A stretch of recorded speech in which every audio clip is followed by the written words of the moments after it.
ایسی شاندار موت کہ زندگی بھی رشک کر اٹھے۔ بزرگ شخص قرآن شریف کی تلاوت کرتے ہوئے دنیا سے رخصت ہو گیا۔ آپ دیکھ رہے ہیں دھرتی نیوز اور میں ہوں صدف منظور۔ تفصیلات کے مطابق عرب اسلامی ملک مصر میں ایک ایسے واقعے کا انکشاف ہوا جس کی خبر دیکھتے ہی دیکھتے سوشل میڈیا پر وائرل ہو گئی۔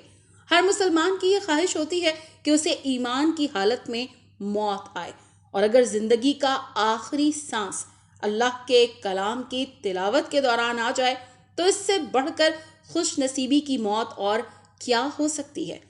ایسی ہی ایمان پرور سعادت مصر کے 80 سالہ ایک بزرگ شہری کو نصیب ہو گئی۔